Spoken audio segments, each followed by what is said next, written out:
Right, let's jump straight into this explainer. Today, we're demystifying how unseen cognitive biases completely warp our views on one of the most heated topics out there. You turn on the news, and boom, immigration is front and center, right? But what if the fiercest battles we're fighting aren't actually about the facts at all, but rather how our own minds are secretly processing them? It's a seriously fascinating question. Why do incredibly smart, well intentioned people disagree so strongly on immigration? Well, to find that answer, we kind of have to look way past the political parties. We've got to toss out the pundit talking points and actually point the finger directly at our own evolutionary biology.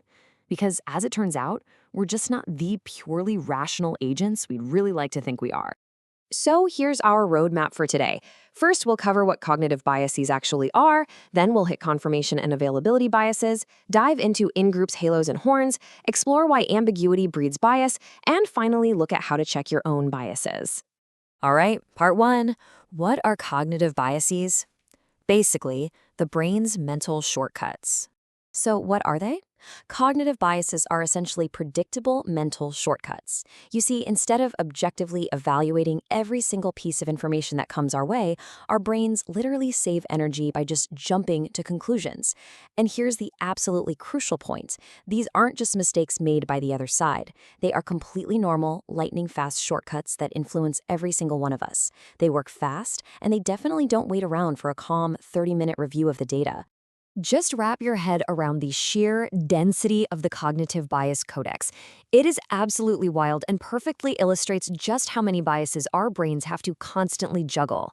We're talking about over 180 recorded heuristics, from the sunk cost fallacy to the bandwagon effect. These are the hidden gears turning in our subconscious every single day, dictating what we remember, what we notice, and ultimately how we act. Moving on to part two. Confirmation and availability biases, seeing what we want to see. Let's apply this directly to the daily news cycle.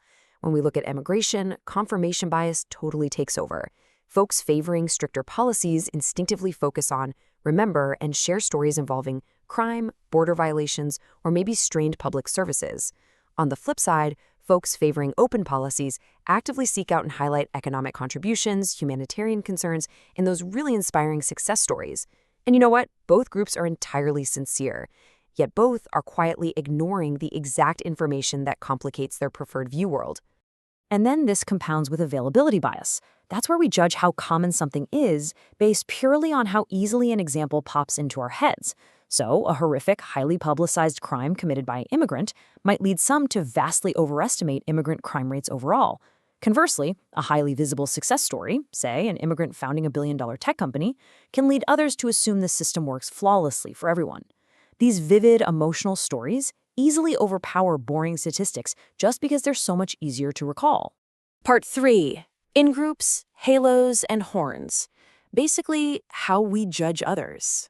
This is in-group bias in action, which is a mental shortcut that favors our perceived own group. So long-term residents might naturally identify way more strongly with fellow citizens, viewing newcomers with a degree of skepticism or worrying about changing community dynamics. Meanwhile, advocates identify fiercely with immigrant communities, often interpreting literally any criticism of immigration policy as an unfair attack on those people.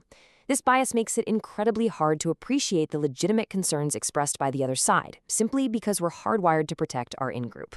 And then we have the halo and horn effects. This is where a tiny, limited set of observations gets incorrectly projected onto a massive, highly diverse population. A positive assumption casts a glowing halo over everyone, while a few law violations casts a dark horn effect. Basically, we let one single trait completely hijack our entire judgment of millions of people. Okay, part 4. Why ambiguity breeds bias. Facts versus values. Think about this for a second. What is 2 plus 2? Well, in situations of zero ambiguity, like a simple math problem, biases have almost no influence whatsoever. Your politics, your identity, or your emotions, they don't change the fact that the answer is 4. Reality undeniably and very quickly corrects you. But ask a highly ambiguous question like, what is the best immigration policy? And literally everything changes. There is no universally accepted metric for best here. We're constantly having to weigh multiple, entirely legitimate, competing values. Are we prioritizing security, economic growth, humanitarian obligations, the rule of law? Because the evidence demands interpretation, that ambiguity is the exact crack where cognitive biases slip right in and take root. Political debates are just a messy blend of facts, predictions, and values. Two people can look at the exact same spreadsheet of border statistics and disagree completely. Why? Well, one person might value national sovereignty heavily, while the other prioritizes humanitarian protection. That is a difference in values. But the bias enters the chat when either person selectively accepts only the evidence that supports their value, while totally dismissing equally credible facts that happen to challenge it. Psychologists actually often find that the smarter and more informed people are, the better they can become at defending their preferred conclusion rather than arriving at a more objective one. This is a massive finding. It shows that simply knowing more facts doesn't cure bias at all. Through what's called motivated reasoning, having more information often just makes you a much more articulate lawyer for your pre-existing worldview. Your brain vigorously guards beliefs that make you feel smart or loyal to your group. Finally, Part 5. How to check your biases, a useful rule of thumb. So, awareness alone doesn't fix bias, right? You actually need to build a habit. The very next time an immigration headline makes your blood boil, or alternatively, perfectly validates what you already believe, try running through these 4 mental circuit breakers. Ask yourself, am I judging based on one memorable example? Would I react the exact same way if this involved my own group? What specific evidence would actually change my mind here? And am I only seeking out information that proves me right? As you go about your week, keep in mind that mere awareness never, ever beats a well-practiced habit. Keep this checklist handy and try to stay curious.